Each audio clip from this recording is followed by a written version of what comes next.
Então agora iremos dar continuidade à leitura do capítulo 2 do livro de Atos dos Apóstolos. No vídeo anterior, nós nos dedicamos apenas ao primeiro assunto, que era a vinda do Espírito Santo no dia de Pentecostes. Agora nós vamos dar continuidade ao capítulo 2 do livro de Atos dos Apóstolos. E ele contém dois assuntos, que são eles: a pregação de Pedro, que vai do versículo 14 até o versículo 41, e também a comunhão dos cristãos, que vai do versículo 42 até o versículo 47. Já aproveita agora e abaixa o caderno do livro de Atos dos Apóstolos. Está aqui o QR Code, o modelo do livro também, para que você baixe e escreva tudo aquilo que o Espírito Santo está nos revelando. Aproveite, não perca essa oportunidade de ter em mãos um grande material. Também já convido você a se inscrever em nosso canal Ministério Ver Church e ativar as notificações para que você possa estar recebendo todas as vezes que nós gravarmos um vídeo novo ou o dia que nós estivermos no nosso culto online. Lembrando que os nossos cultos são quinta-feira às 19h30 e todo domingo 19 horas. Venha participar, se você é de perto da região, venha fazer uma visita. Nós estamos ali na rua Rui Barbosa, 296, bem no centro de Morro da Fumaça. Você será muito bem-vindo em nosso meio. Então agora nós vamos à leitura do segundo assunto do livro de Atos dos Apóstolos, no capítulo 2, que é a pregação de Pedro. Como nós falamos, ela vai do versículo de número 14 até o versículo 41. Vamos à leitura. Então, Pedro levantou-se com os 11 e, em alta voz, dirigiu-se à multidão: homens da Judéia e todos os que vivem em Jerusalém, deixem-me explicar isso. Ouçam com atenção. Estes homens não estão bêbados, como vocês supõem. Ainda são 9 horas da manhã. Ao contrário, isto é o que foi predito pelo profeta Joel. Nos últimos dias, diz Deus, derramarei do meu espírito sobre todos os povos. Os seus filhos e as suas filhas profetizarão. Os jovens terão visões. Os velhos terão sonhos. Sobre os meus servos e as minhas servas derramarei o do meu espírito naqueles dias, e eles profetizarão. Mostrarei maravilhas em cima no céu e sinais embaixo na terra: sangue, fogo e nuvens de fumaça. O sol se tornará em trevas e a lua em sangue, antes que venha o grande e glorioso dia do Senhor, e todo aquele que invocar o nome do Senhor será salvo. Israelitas, ouçam estas palavras: Jesus de Nazaré foi aprovado por Deus diante de vocês, por meio de milagres, maravilhas e sinais que Deus fez entre vocês por intermédio dele, como vocês mesmos sabem. Este homem foi entregue por propósito determinado e pré-conhecimento de Deus, e vocês, com a ajuda de homens perversos, o mataram, pregando-o na cruz. Mas Deus o ressuscitou dos mortos, rompendo os laços da morte, porque era impossível que a morte o retivesse. A respeito dele, disse Davi: eu sempre via o Senhor diante de mim, porque ele está à minha direita, não serei abalado. Por isso, o meu coração está alegre, e a minha língua exulta, o meu corpo também repousará em esperança, porque tu não me abandonarás no sepulcro, nem permitirás que o teu santo sofra decomposição. Tu me fizeste conhecer os caminhos da vida, e me encherás de alegria na tua presença. Irmãos, posso dizer com franqueza que o patriarca Davi morreu e foi sepultado, e no seu túmulo está entre nós até o dia de hoje. Mas ele era profeta e sabia que Deus lhe prometera sob juramento que poria um dos seus descendentes no trono. Prevendo isso, falou da ressurreição de Cristo, que não foi abandonado no sepulcro e cujo corpo não sofreu decomposição. Deus ressuscitou este Jesus, e todos nós somos testemunhas desse fato. Exaltado à direita de Deus, ele recebeu do Pai o Espírito Santo prometido, e derramou o que vocês agora veem e ouvem. pois Davi não subiu aos céus, mas ele mesmo declarou: o Senhor disse ao meu Senhor: senta-te à minha direita, até que eu ponha os teus inimigos como estrado para os teus pés. Portanto, que todo Israel fique certo disso. Esse Jesus, a quem vocês crucificaram, Deus o fez Senhor e Cristo. Quando ouviram isso, ficaram aflitos em seu coração e perguntaram a Pedro e aos outros apóstolos: irmãos, o que faremos? Pedro respondeu: arrependam-se e cada um de vocês seja batizado em nome de Jesus Cristo para perdão dos seus pecados e receberão o dom do Espírito Santo, pois a promessa é para vocês e para os seus filhos e para todos os que estão longe, para todos quantos o Senhor, o nosso Deus, chamar. Com muitas outras palavras, os advertia e insistia com eles: salve-se dessa geração corrompida. Os que aceitaram a mensagem foram batizados, e naquele dia houve um acréscimo de cerca de 3.000 pessoas. Já vemos aqui no versículo de número 14 a grande transformação que o Espírito Santo realizou na vida de Pedro. Pedro, um homem sem estudo, um homem com medo dos judeus, medo dos homens, do que fariam com eles, se fizeram o que fizeram com o Mestre, com Jesus, imagina com eles. Isso foi motivo de medo, de amedrontamento, e eles agora transformados pelo Espírito Santo. Olha só o que o Espírito Santo faz. Ele transforma, ele dá coragem, ele dá ousadia, ele dá intrepidez, ele coloca palavras em nossa boca. E assim como ele fez esta grande obra na vida de Pedro, trazendo essa transformação para Pedro, eu quero dizer que hoje ainda ele faz a mesma obra na vida de cada um de nós. Quando o Espírito Santo ele entra em nós, ele habita em nós, ele faz essa grande transformação. Ele nos faz de homens medrosos, homens desencorajados, homens valentes, homens ousados, homens destemidos, homens pregadores do Evangelho. O Espírito Santo ainda faz esta obra. Seja visitado por ele, entregue a tua vida para Cristo e você vai ver essa grande transformação acontecendo na sua vida. Vamos ver o que diz o Evangelho em 2 Timóteo, capítulo 1, verso 7, que diz assim: pois Deus não nos deu um espírito de covardia ou de medo, mas de poder, de amor e de equilíbrio.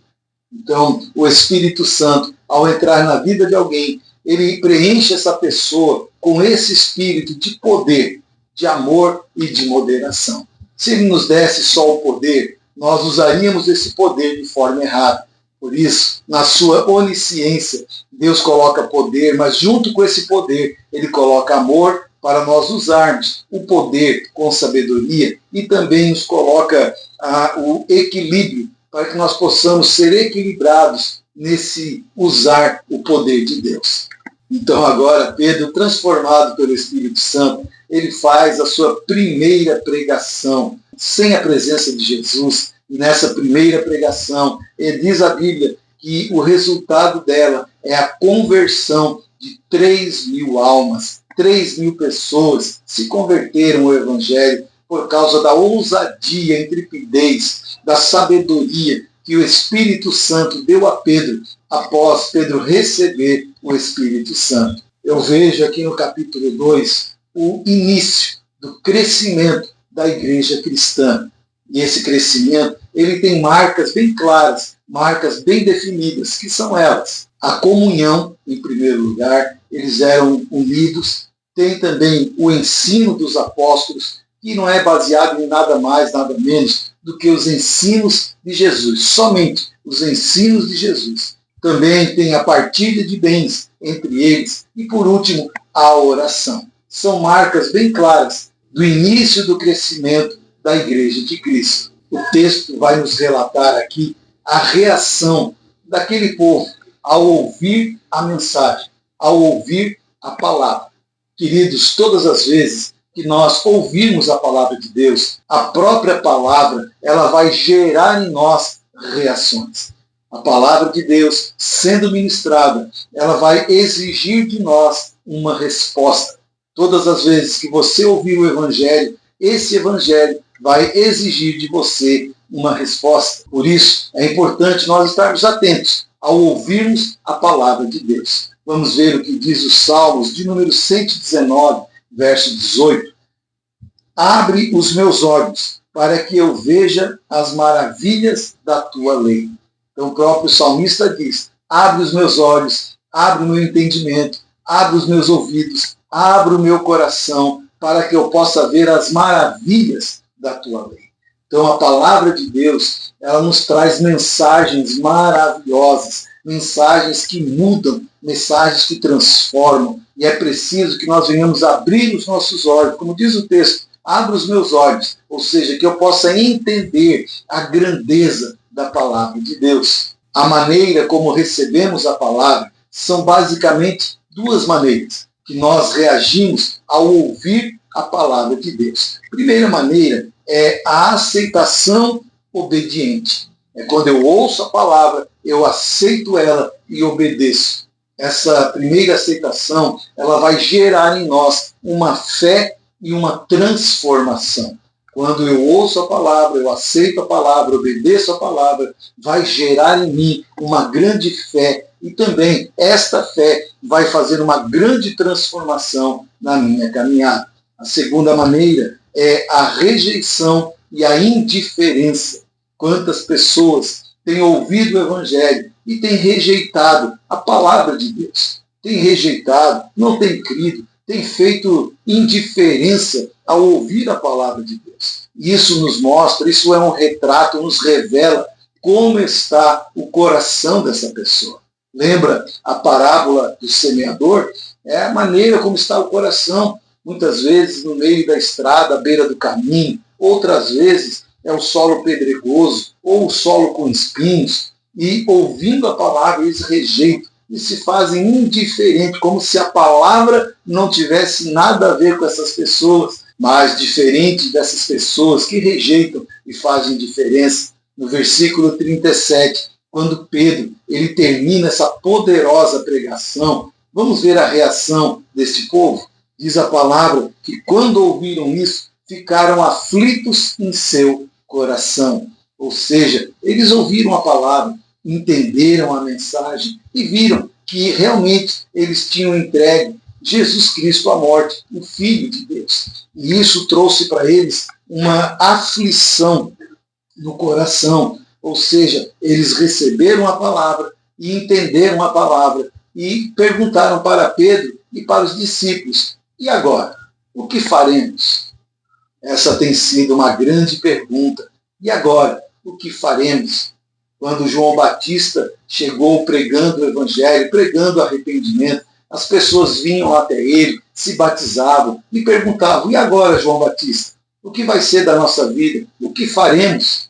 E João Batista dizia, a partir de hoje, arrependam-se e comecem a dar frutos dignos desse arrependimento. Então aqui, este povo pergunta para Pedro e para os discípulos, e agora, o que faremos? Qual é o próximo caminho? E Pedro, respondendo a esta pergunta do povo, orientou a eles dizendo, agora arrependam-se e sejam batizados em nome do Pai, do Filho e do Espírito Santo para perdão dos pecados e depois busquem o batismo no Espírito Santo. Aqui estão as três primeiras prioridades após ouvir a palavra de Deus. Primeiro, o arrependimento, que é reconhecer a sua posição atual diante de um Deus santo. Então você reconhece, eu sou pecador, e entra o arrependimento. Após o arrependimento, deve-se seguir o batismo nas águas, onde a pessoa agora se transforma em uma nova criatura.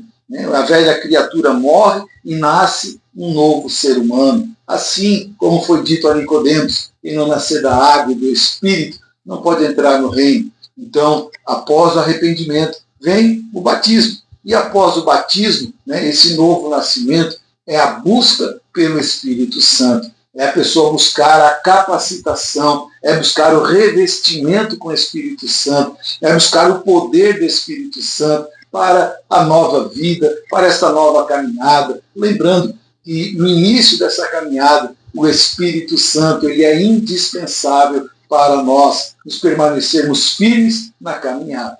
Eu quero falar agora um pouco também sobre a pregação. Essa poderosa pregação que arrebanhou 3.000 almas na primeira vez. Foi uma grande mensagem cristocêntrica, ou seja, toda essa mensagem tinha Cristo no centro.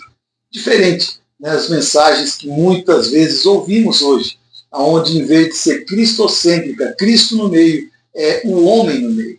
Tudo em volta do homem, tudo em prol do homem, tudo para a felicidade do homem, tudo para que o homem se agrade. Essa mensagem hoje, antropocêntrica, é uma mensagem onde o homem está no centro. Mas a mensagem de Pedro, a primeira mensagem pregada em Atos, é cristocêntrica, ou seja, Cristo no centro da mensagem. Após capturar a atenção do povo, respondendo à pergunta se eles estavam bêbados ou não, Pedro, ele agora começa a falar sobre a pessoa e a obra de Jesus de Nazaré. E essa mensagem, ela pode ser dividida em 4 tópicos, que nós vamos passar aqui rapidamente para você ver o teor dessa mensagem. O primeiro tópico dessa mensagem é a vida e o ministério de Jesus Cristo. Está no versículo de número 22. Israelitas, ouçam essas palavras. Jesus de Nazaré foi aprovado por Deus diante de vocês por meio de milagres, maravilhas e sinais que Deus fez entre vocês por intermédio dele, como vocês mesmos sabem. Ou seja, Pedro, ele lembra o povo do ministério de Jesus, que ele veio e estava no meio deles, fazendo sinais, maravilhas, um novo ensinamento. Então Pedro, ele fala primeiramente sobre a vida e o ministério de Jesus Cristo. Segundo tópico, ele vai falar sobre a morte de Jesus, no versículo de número 23, e diz: e este homem foi entregue por propósito determinado e pré-conhecimento de Deus. E vocês, com a ajuda de homens perversos, o mataram, pregando-o numa cruz. Pedro agora explica que a morte de Jesus Cristo não foi um acidente, não pegou Deus de surpresa. Diz aqui nesse texto que já estava determinado, já estava preparado que Cristo morresse na cruz do Calvário. E Pedro ainda diz mais: e vocês foram colaboradores desta obra, levando ele até a cruz, cumprindo o seu propósito. O terceiro tópico da mensagem de Pedro, que é a ressurreição de Cristo, está no versículo de número 24. Vamos ver. Mas Deus o ressuscitou dos mortos, rompendo os laços da morte, porque era impossível que a morte o retivesse. Pedro deixa bem claro que Cristo morreu, mas ressuscitou. Ele comenta sobre Davi, que os seus restos mortais ainda estão na tumba, mas o de Cristo não está mais. O túmulo está vazio, dizendo ainda mais que era impossível que a terra o retesse, o segurasse, porque maior é a vontade de Deus. E o quarto e último tópico da mensagem de Pedro é a exaltação e a ascensão de Jesus, que vai do verso 33 até o verso 36. Vamos ver? Exaltado à direita de Deus, ele recebeu do Pai o Espírito Santo prometido e derramou o que vocês agora veem e ouvem. Pois Davi não subiu aos céus, mas ele mesmo declarou: o Senhor disse ao meu Senhor: senta-te à minha direita, até que eu ponha os teus inimigos como estrado dos teus pés. Portanto, de todo Israel, fique certo disso. Este Jesus, a quem vocês crucificaram, Deus o fez Senhor e Cristo. Então essa pregação termina com a grande vitória de Cristo. Cumpriu a sua promessa, cumpriu a sua missão. Ele morreu, ascendeu aos céus, foi glorificado pelo Pai e enviou o Espírito Santo, qual os capacitou para que essa mensagem fosse proclamada. A pregação de Pedro em Atos 2 não foi apenas um discurso histórico, mas esta pregação foi a fagulha que incendiou a história da humanidade. E eu quero lembrar você que hoje a mensagem não mudou. A mensagem ainda é a mesma. O Espírito Santo também ainda é o mesmo. E a necessidade da humanidade também continua sendo a mesma. O que precisa acontecer hoje é que Pedros se levantem para pregar esse evangelho. Cheguem de massagear egos de homens e venham pregar o genuíno evangelho. Eu quero abrir aqui um parênteses para falar para você que a nossa igreja, Ministério The Church, ela foi dada com essa visão. Deus, ele falou ao meu coração, dando o nome, a direção desse ministério. Deus deixou bem claro para mim, vivendo o evangelho do reino. Ou seja, pregando o verdadeiro evangelho, vivendo o verdadeiro evangelho. Ou seja, as pregações, os ensinos, elas são cristocêntricos, eles são baseados somente no evangelho, na palavra e vida de Jesus Cristo. E você venha então participar dos nossos cultos e venha realmente ouvir uma pregação cristocêntrica, onde Jesus é o centro da pregação. Voltando então aqui ao nosso estudo, o que nós precisamos hoje é ser como Pedro. Voltarmos a ser como Pedro, voltar a ser como os primeiros discípulos, ou seja, sermos corajosos na proclamação do Evangelho. É não ter medo de pregar contra o pecado, de denunciar o pecado, de combater o erro, é ter essa coragem de proclamar o Evangelho. E também ser fiel à Escritura, é ser fiéis à palavra de Deus, não distorcendo a palavra, não ajeitando a palavra para confortar pessoas, para massagear pecados. Não, é ser fiel à palavra. A palavra diz que é sim, sim e não, não. O que vem além disso é do maligno. E também sermos dependentes do Espírito Santo. Hoje temos visto muitas pessoas dependendo da sua sabedoria, dependendo do seu conhecimento, dependendo até de IAs, redes sociais. Então, querido, seja dependente do Espírito Santo. Pedro não tinha outra fonte de ensino a não ser o Espírito Santo. Precisamos voltar a essa raiz, ler a Bíblia, buscar direção do Espírito Santo, inspiração do Espírito Santo, para pregarmos ousadamente o Evangelho. E por último, sermos apaixonados por almas, apaixonados por vidas, apaixonados por ver almas descendo as águas do batismo, se entregando ao nosso Senhor e Salvador Jesus Cristo. A promessa do versículo 21 ainda é válida. Todo aquele que invocar o nome do Senhor será salvo. Essa promessa, queridos, ainda está de pé. Que nós venhamos ser cheios do Espírito Santo e voltarmos a pregar com ousadia, com coragem, com determinação, fiel à Escritura. Assim, nós vamos ver almas sendo batizadas, almas sendo salvas para a glória do nosso Deus. Essa promessa é maravilhosa. Essa do versículo 21, que todo aquele que invocar o nome do Senhor será salvo. Assim nós terminamos esse segundo assunto, que é a pregação de Pedro. Teríamos muito mais coisas para estarmos relatando aqui, mas eu quero me deter apenas a essas revelações. Baixe o caderno, já está aqui o QR Code para você baixar e não perder nada, anotar tudo aquilo que nós estamos falando. Vai ficar, queridos, um caderno maravilhoso ao final dessa leitura. Vamos agora, então, ao terceiro assunto do livro de Atos dos Apóstolos, que é a comunhão dos cristãos, e vai do versículo 42 até o 47. Vamos lá. Eles se dedicavam ao ensino dos apóstolos e à comunhão, ao partir do pão e às orações. Todos estavam cheios de temor, e muitas maravilhas e sinais eram feitos pelos apóstolos. Os que criam mantinham-se unidos e tinham tudo em comum, vendendo suas propriedades e bens, distribuíam a cada um conforme a sua necessidade. Todos os dias continuavam a reunir-se no pátio do templo, partiam o pão em casa e juntos participavam das refeições, com alegria e sinceridade de coração, louvando a Deus e tendo a simpatia de todo o povo. E o Senhor lhes acrescentava diariamente os que iam sendo salvos. Aqui nós estamos diante de uma grande verdade bíblica. Que verdade seria essa?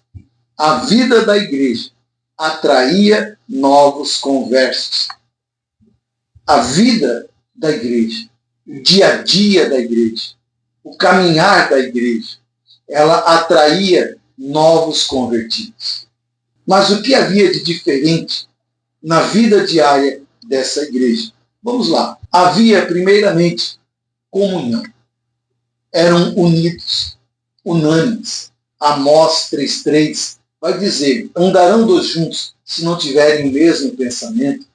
Então, a igreja começou com comunhão, todos falando a mesma língua, todos com a mesma intenção, e além da comunhão, havia a generosidade. Diz o texto que eles vendiam seus bens, vendiam suas propriedades e com generosidade repartiam, de maneira que não havia necessidade entre eles. Também havia amor fraternal. Um amava o outro, um respeitava o outro, um dava suporte ao outro. Isso é amor.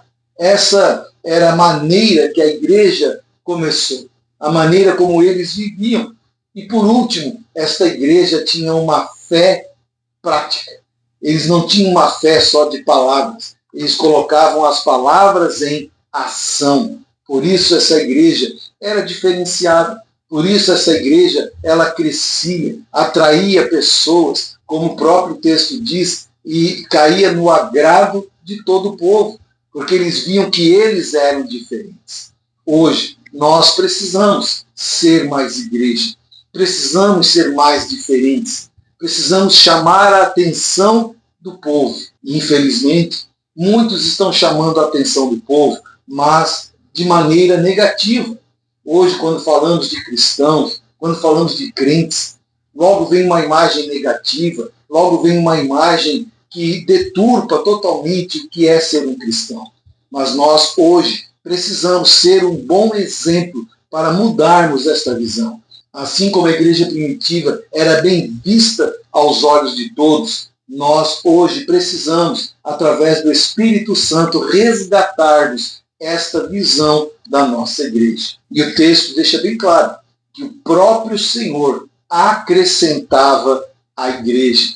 O próprio Deus acrescentava, traziam pessoas, e essas pessoas eram engajadas simplesmente pelo seu exemplar testemunho público e diário. Público e diário, não só no templo, não só na oração, mas todo dia, em todo o caminhar da igreja, eles davam bom testemunho. Olha o que diz a palavra de Deus no Salmo 133, no versículo 1 e depois versículo 3, a parte B. Diz assim: como é bom e agradável quando os irmãos convivem em união. Ali, aonde há esse tipo de vivência, o Senhor concede a bênção e a vida para sempre. Eu vejo aqui que a igreja primitiva, ela era uma igreja com muitas características positivas. Características que nós, hoje, no ano 2026, precisamos resgatar para a igreja. São elas: poderosa na fé e no testemunho. Precisamos ser poderosos na fé, crer ainda mais em Cristo, crer na promessa, crer no Espírito Santo que habita dentro de nós, para darmos testemunhos positivos, testemunhos de vitória, testemunhos de transformação. Precisamos resgatar isso. Precisamos resgatar também a pureza no caráter das pessoas. Hoje as pessoas são maliciosas, hoje as pessoas têm duas caras, dois corações, mas nós precisamos resgatar a pureza do coração, do caráter que aquela igreja tinha. Eles eram puros, eles não enganavam, eles não tinham dois pensamentos, eles eram puros de coração e de caráter. E por último, nós precisamos abundar em amor. Precisamos amar a Cristo, amar a igreja, amar o próximo, amar a congregação aonde Deus nos colocou, precisamos amar. O amor, lá em 1 Coríntios capítulo 13, o amor diz que tudo suporta, tudo sofre, tudo crê. O amor é poderoso. Precisamos resgatar essas características da igreja para que o próprio Deus venha acrescentar os que vão sendo salvos. No versículo 44 e 45, vai nos mostrar uma característica singular da igreja primitiva. Vai dizer que eles tinham tudo em comum e que vendiam suas propriedades e seus bens e colocavam à disposição da congregação. Mas por quê? Por que eles vendiam tudo? Por que eles não ficavam com nada, distribuíam? Isso acontecia porque havia o entendimento naqueles dias de que Cristo voltaria logo. Havia esse entendimento. Cristo foi ali e já volta. Então, para não perderem a volta de Cristo, para não perderem a salvação, eles não permitiam que nada viesse atrapalhar, que nada servisse de pedra de tropeço para a salvação. Então eles vendiam suas propriedades, vendiam seus bens, tudo que poderia segurá-los, tudo que poderia tocar nos seus corações, tudo que poderia ocupar o lugar de Cristo nas suas vidas, eles vendiam e colocavam aos pés dos apóstolos para que fosse distribuído entre as pessoas. Mas da onde veio esta ideia que Cristo já voltaria logo em seguida? Talvez pela má interpretação de alguns textos. Eu separei dois aqui para que nós possamos ver. O primeiro está em Mateus 24, 34. E diz assim, o próprio Jesus falando, não passará esta geração sem que tudo isso aconteça. Então, ao ouvirem isso, eles falaram, poxa, então não vai passar a nossa geração. Jesus vai voltar antes de eu morrer. Então temos que vender, temos que estar preparados, vigilantes. Então essa já era uma má interpretação que levava eles a ter esse pensamento. Outro texto é Mateus 16, 28, que diz, garanto a vocês que alguns do que aqui se acham não experimentarão a morte antes de verem o Filho do Homem vindo em seu reino.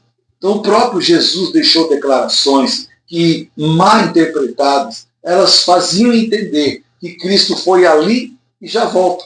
Então, para não perderem a volta de Cristo, para não perderem a sua salvação, eles não deixavam que nada viesse atrapalhar esse grande dia.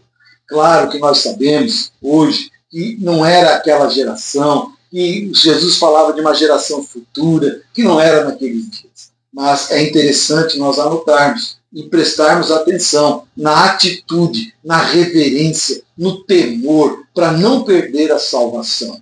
Então precisamos ter o mesmo cuidado de não deixar que nada e ninguém venha atrapalhar a nossa espera da volta de Jesus. Nada pode ocupar o lugar dele no nosso coração. A mesma atitude que eles tomaram, nós devemos ter esse cuidado, de não deixar que nada venha nos tirar da posição e da promessa. Entretanto, apesar da igreja primitiva ter tantas características positivas, tantas coisas boas acontecendo com ela, eles tinham um problema, um defeito aquela igreja tinha, que era a falta de zelo missionário. Eles decidiram ficarem fechados, ficarem unidos ali em Jerusalém. Eles não queriam se espalhar. Lembra Atos 1:8, onde diz que seria em Jerusalém, Judéia, Samaria e até os confins da terra. Era a vontade de Deus, mas eles estavam tão unidos, eles estavam tão fechados entre eles, estava dando tudo tão bem, tudo tão bom, que eles esqueceram de cumprir essa palavra. E entrou no coração deles a falta de zelo missionário, o desejo de ir e pregar o evangelho a toda criatura. Por isso, foi necessário que surgisse uma severa perseguição à igreja. O próprio Deus permitiu que essa perseguição chegasse para que eles pudessem se dispersar e o evangelho ser pregado a toda criatura. Esse assunto da perseguição, dessa severa perseguição, do espalhar da igreja, nós veremos daqui a pouco nos próximos capítulos. Fique aí, não perca os próximos capítulos. Por isso, eu já te convido, se inscreva em nosso canal, ative as notificações para que você seja lembrado e avisado pelo YouTube todas as vezes que nós colocarmos vídeo novo em nosso canal. Então já baixe o caderno, aqui está o QR Code, aqui está o modelo, já baixe, já anote e fique preparado toda terça-feira, 8 horas da manhã, vídeo novo, capítulo novo, para você estar anotando e aprendendo mais sobre a igreja primitiva, a igreja cristã, a nossa igreja. Assim terminamos a leitura do capítulo 2 do livro de Atos dos Apóstolos. Que Deus te abençoe, que Deus te fortaleça. Inscreva-se no canal, ative as notificações, deixe um like, deixe uma mensagem para nós vermos como você está recebendo a palavra. Faça-nos uma visita toda quinta, todo domingo, aqui em Morro da Fumaça. O endereço está aqui embaixo. Você será muito bem-vindo em nome de Jesus. Até o próximo vídeo.